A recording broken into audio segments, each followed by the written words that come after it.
Didier Deschamps had to say last week on Rabiot's absence from the national team. He said Adrien Rabiot has a somewhat embarrassing situation. His contract was expiring and he was solicited by several teams. But now he was without a team and doesn't train in a group. I hope he can quickly choose a club that can then bring him back to us. Oh, Frank, what a strange situation this is, and it's not turning out well for Adrien Rabiot right now. No, and mostly because maybe what he wants and his mother throughout him, because she represents her son. She wants too much. There was maybe too much. It's why maybe the several teams they were keen to get Adrien got away, because it's too much at 30 years old, and that's what it is. And it's sad for Adrien.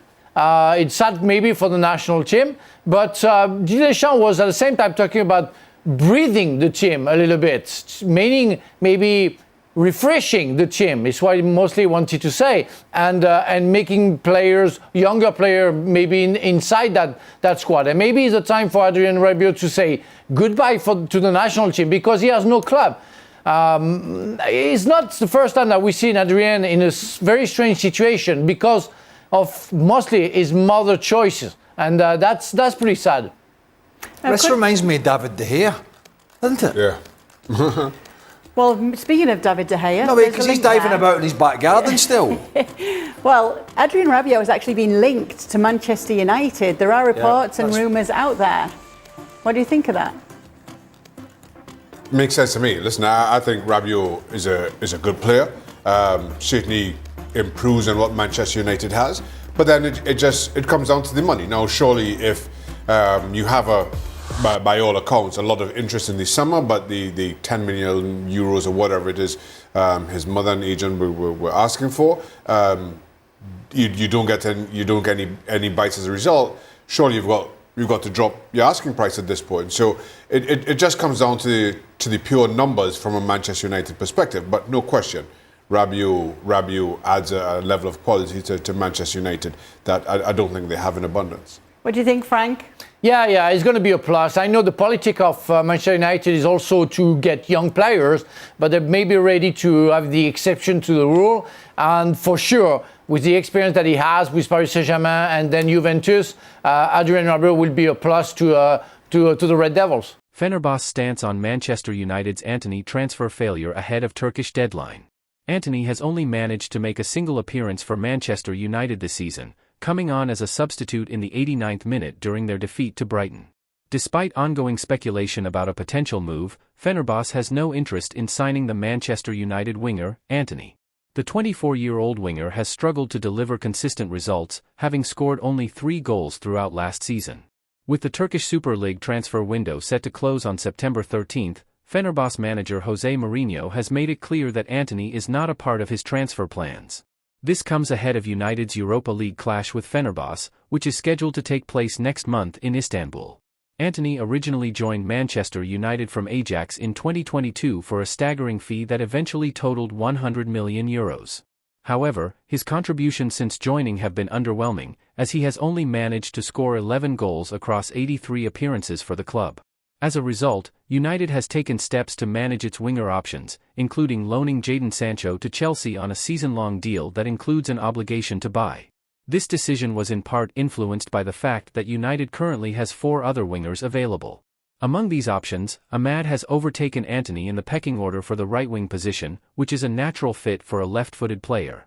Additionally, Alejandro Garnacho was given a start on the right side during Manchester United's 3-0 loss to Liverpool on September 1st, further limiting Antony's role in the squad. Given the initial fee of £81.3 million that United paid Ajax 2 years ago, selling Antony without incurring a financial loss would have required the club to receive £48.78 million during the summer transfer window. This calculation is based on the Premier League's profitability and sustainability rules, which monitor financial losses and spending. Through the practice of amortization, where a player's transfer fee is spread out over the length of their contract, United would need to demand around £32.52 million if they were to sell Antony in the following year. His current 5-year contract with Manchester United means that any sale would have to cover the remaining financial commitments tied to his initial transfer fee. Antony's future at United remains uncertain, and his lack of significant contributions raises questions about his long-term role in Erik ten Hag's squad. However, with Fenerbahce ruling out a transfer before the Turkish deadline, it seems likely that Antony will remain with Manchester United for the immediate future, as the club looks to navigate his situation while managing its roster of attacking options. Manchester United teammates theorize about Casemiro's decline. Casemiro has been enduring a challenging start to the season following what many considered a subpar second year at Manchester United. According to several of his teammates, there's a growing belief that the Brazilian star's decline isn't solely due to his individual performance but is instead deeply connected to the club's broader issues and struggles. Sources within the United dressing room have suggested that Casemiro, who is a five-time Champions League winner with Real Madrid, didn't expect or sign up for a second season at Old Trafford where the team would once again be fighting for a spot in the Champions League. This goal proved to be out of reach for United last season, and the club's failure to consistently compete at the highest level has taken its toll on one of its most decorated players.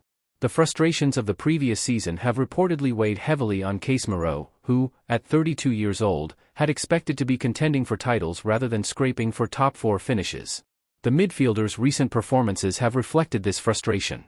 During Manchester United's embarrassing 3-0 loss to Liverpool earlier this month, Casemiro was substituted at halftime, replaced by Premier League debutant Toby Collier. It was a move that raised eyebrows, but it seemed to signal that United manager Erik ten Hag is preparing for a transition in the midfield, with new signing Manuel Ugarte expected to eventually take over the pivotal role that Casemiro currently occupies. Despite being a key figure when he first joined United, helping to stabilize the midfield and scoring 7 goals in his debut season, Casemiro has struggled to maintain that same level of influence. His form has noticeably dipped, and fitness issues have plagued him throughout the past year. He was even utilized as a makeshift central defender during the latter stages of last season, a sign of both his own struggles and United's lack of stability across the pitch. The situation with Casemiro's future at the club remains uncertain. While he is contracted with Manchester United until 2026, there were reports over the summer suggesting that the club was open to offloading him if the right offer came in. Initial interest did come from the Saudi Pro League, but it never materialized into a formal bid. For now, Casemiro remains part of United's plans, but there's an acknowledgement that his role may be diminishing. Ten Hag notably left him out of the starting lineup for the FA Cup final, opting instead for Sofiane Amrabat and Kobbie Mainoo in midfield. Additionally, Casemiro hasn't been called up to represent Brazil since October of last year, signaling a potential downturn in his international career as well. Casemiro's decline stands in sharp contrast to his first season at United, during which he played a crucial role in both defense and attack. His presence provided the team with much-needed security in the midfield, and his 7 goals were critical in several important matches. However, last season saw a different story unfold. Casemiro's once commanding presence began to wane, and his fitness and form became areas of concern. His declining performances have raised questions about whether he can maintain the high standards he set early in his United career. The arrival of Ugarte adds another layer of uncertainty to Casemiro's future. Ugarte is expected to feature for Uruguay in their upcoming World Cup qualifier against Venezuela, and as a result, he won't be available to train with Manchester United until later in the week. Still, many expect Ugarte to eventually take over Casemiro's role in the midfield as United looks toward the future. Despite these challenges, Casemiro may yet retain his place in the team for the time being. With Ugarte unavailable and Casemiro not involved in international duty, he could start in United's next match, despite his disappointing first-half performance against Liverpool. Ten Hag remains optimistic about what the experienced midfielder can still offer the team, saying, "I'm sure he's a big character, and he's won everything you can imagine in his career. There's no doubt he'll continue to contribute to the team. Casemiro is a winner, and he'll always be there." One potential factor that could give Casemiro an opportunity to prove himself once again is the emergence of young players like Toby Collier. At just 20 years old, Collier made his senior debut for United in the Community Shield against Manchester City in early August, signaling a potential shift toward the club's younger talent. However, with Casemiro's vast experience and winning mentality, there's still hope that he can bounce back and reclaim his dominant form as United looks to compete on multiple fronts this season. For now, the speculation surrounding Casemiro's future at Manchester United continues, but with his winning pedigree and the support of his manager, it remains to be seen whether he can once again rise to the challenge and prove his doubters wrong.